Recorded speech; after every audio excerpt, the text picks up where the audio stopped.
Lep pozdrav, moje ime je Jure Čulk in sem strokovnjak za digitalne naložbe pri podjetju Incrementum. V svojem življenju sem se tudi specializiral za tehnično analizo, s katero se ukvarjam sedaj že 9. leto. Eno posebno opozorilo, vse informacije, ki jih boste danes prejeli, so informativne narave in pa seveda služijo izobraževanju in niso pogled Incrementuma na trg.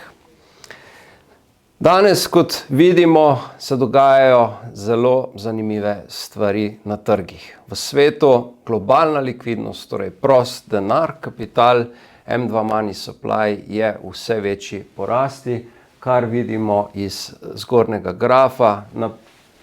Prva krivulja prikazuje M2 Supply Amerike. Vidimo, da je v zadnjem času ponovno močno poskočila. Vidimo pa, da se je ta začela močno spenjati po koroni leta 2020. Sledi seveda tudi Japonska, Kitajska in pa navsezadnje tudi Evropa.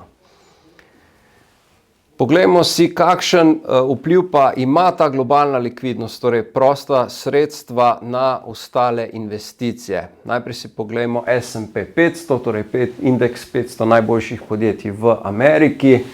M2 Money Supply potrebuje 3 mesece, torej da se ta denar, ki se natiska, da pride dejansko do naložb. Zato bo vedno, se pravi, bela krivulja, to je M2, prehitevala dejansko vrednost vsake naložbe. Pa če si pogledamo, se pravi S&P 500, vidimo, da zelo dobro sledi, to je ta rumena krivulja, zelo dobro sledi M2 Money Supply. Naslednji graf prikazuje Nasdaq, to so najboljši, se pravi indeks najboljših tehnoloških podjetij v Ameriki. Tudi tukaj vidimo zelo dobro povezavo, se pravi v vijolični barvi vrednost Nasdaqa in pa bela krivulja, ki M2 prehiteva. Vidimo spet korelacijo, kar ji močno sledi. Sedaj bomo pa pogledali si en najbolj zanimiv graf, kjer prihaja do največjih odstopanj. Govorimo seveda o zlatu in pa globalni likvidnosti, vse od leta 1960 je ta graf zabeležen. Modra krivulja, torej M2 Money Supply in pa rumena krivulja zlato. Kaj smo opazili? Da je že večkrat v zgodovini se zgodilo, ko je prišlo do nezaupanja ljudi v fiat valute, so začeli investirati v zlato. Seveda, kmalu nekaj let zatem se je tudi ta norma oziroma to prehitevanje oziroma nezaupanje umirilo in je zlato prišlo nazaj na ta M2 Money Supply. Isto se je zgodilo leta 2008 po veliki finančni krizi. Danes pa vidimo, da je to odstopanje še mogoče relativno večje kot kdajkoli prej. Torej, kaj so razlogi? Nezaupanje trga, nezaupanje v samo fiat valuto in pa strah ljudi. Na drugi strani pa imamo Bitcoin. Bitcoin, ta graf prikazuje od leta 2016 in opazimo, da ima tudi zelo veliko korelacijo z M2, torej z denarjem v obtoku. In kadarkoli je ta obtok M2 Money Supply prehiteval, se je zgodovinsko izkazalo, da je Bitcoin kmalu zatem sledil tej rasti. Torej, če si pogledamo samo za eno leto nazaj, ko je Bitcoin padel, globalna likvidnost se je dvignila in z njo tudi ceno Bitcoina. Isto velja za leto 2024 in pa predvsem za leto 2023, ko je bil Bitcoin nasploh podcenjen.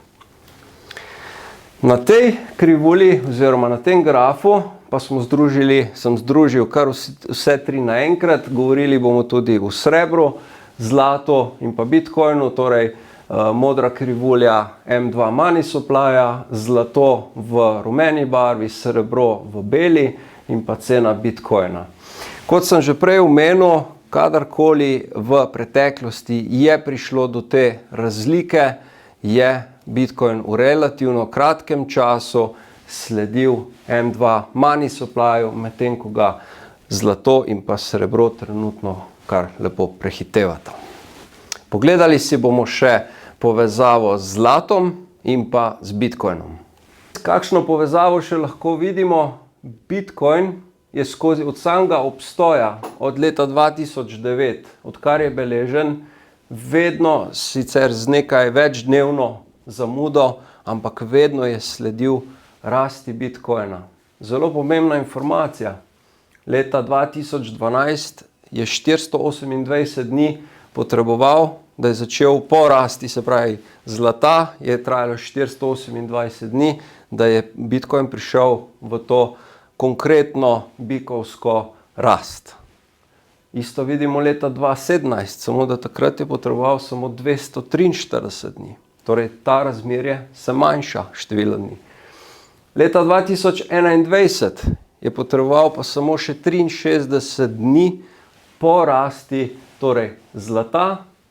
Zlato se je takrat popravilo, cena je padla, Bitcoin pa je takoj zatem, torej samo 63 dni kasneje, začel loviti donose zlata. Kaj danes vidimo? Zlato je v zelo močni porasti. To ste slišali, to ste videli, danes vsi o tem govorijo. Ta razmerje dni pa se samo manjša. Torej, glede na preteklost, ki seveda ni garancija za prihodnost, lahko sklepamo, da bo Bitcoin potreboval manj, kot je potreboval v preteklosti, da se bo ta kapital iz zlata prenesel v Bitcoin. Zlato je veliko 36 tisoč milijard, 36 trilijonov. Bitcoin pa je velik samo 2 trilijona. Torej, Bitcoin 2, zlato 36. Samo za občutek, kolikokrat večje je zlato.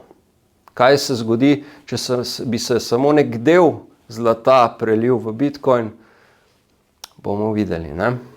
Zdaj se bomo pa pogledali še Bitcoin, in sicer gre za grafični prikaz v barvah, torej Bitcoin od samega začetka do danes. Na spodnji modri krivulji vidimo, prikazuje, kot ta graf kaže, da gre za najboljše vstopne točke oziroma cene glede na segmentno obdobje, ne? Bolj, ko gremo proti rdeči oziroma oranžni, cene so glede na povprečje višje in seveda manj primerne za vstop. Danes smo v fazi, kjer pravijo, da je treba Bitcoine še vedno akumulirati. To nam prikazuje graf. MVRV je razmerje tržne vrednosti proti realizirani vrednosti za Bitcoin. Zdaj, če tukaj pogledamo, ko smo v zelenem območju, to so bila zgodovinsko najboljša območja za nakup Bitcoina in pa tukaj zgoraj rdeče, najboljša območja za prodajo Bitcoina. Danes je to razmerje skoraj 1, kar se smatra kot eno najboljših prilik pri seveda teh cenah za vstop.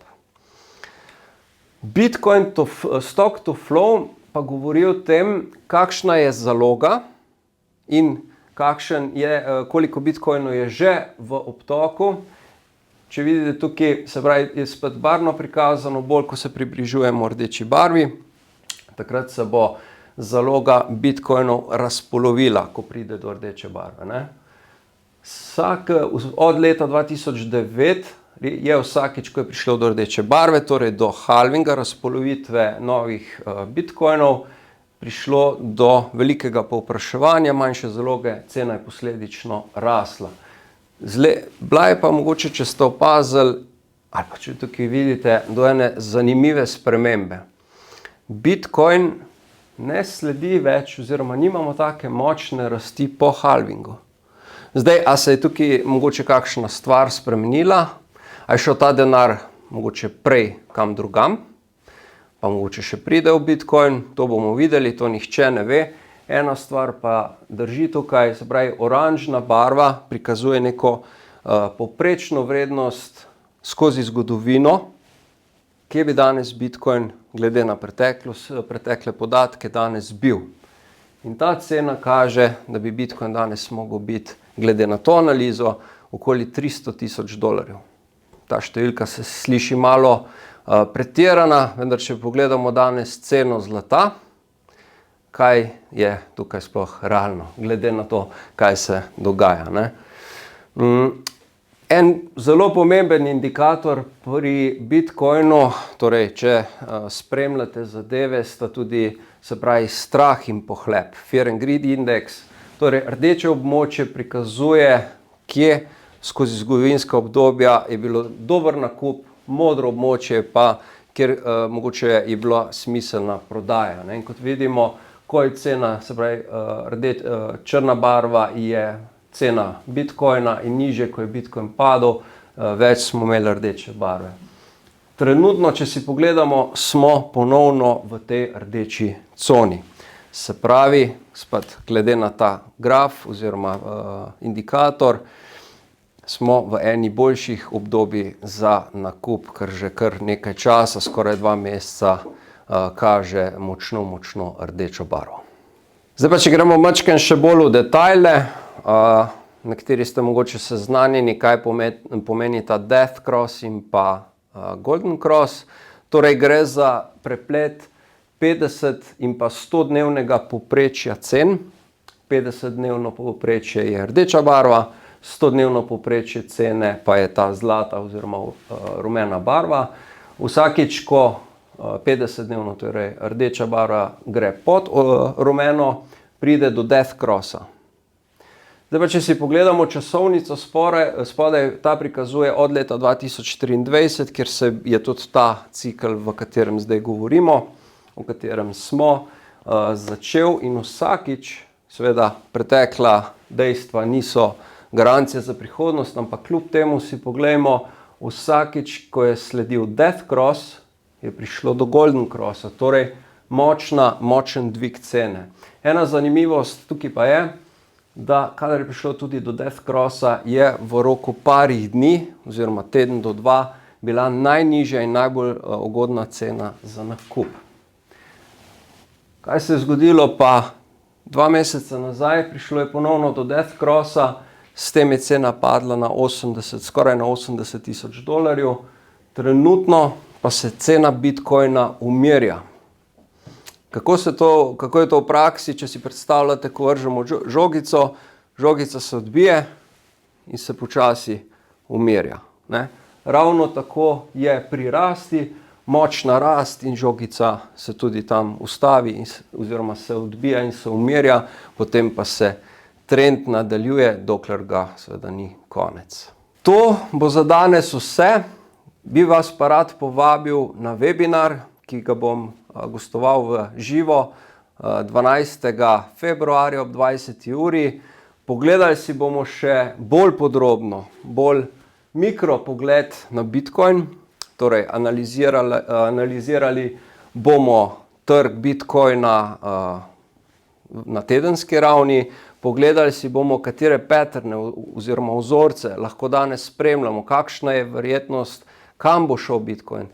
Torej, ali imamo prvi vzorec, ki se je z novim letom že potrdil, ki on napoveduje, glede na tehnično analizo, da bo sledila rast, kakšen procent možnosti imamo, da bo sledil padec. Torej, vedno so 2 oziroma 3 opcije, lahko gremo gor, dol ali sideways, torej mirujemo še nekaj časa. Pogledali si bomo pa tudi altcoine, torej alternativne kovance, kje so danes, kaj lahko pričakujemo od njih, kakšna je tehnična analiza, kakšna je njihova prihodnost, a so se altcoini res predali, zaključili, mogoče v tem ciklu sploh ne bomo videli donosov. Na to vas povabim, da si bomo skupaj pogledali in pa ugotovili, kaj bi bilo trenutno najboljša naložba za vas.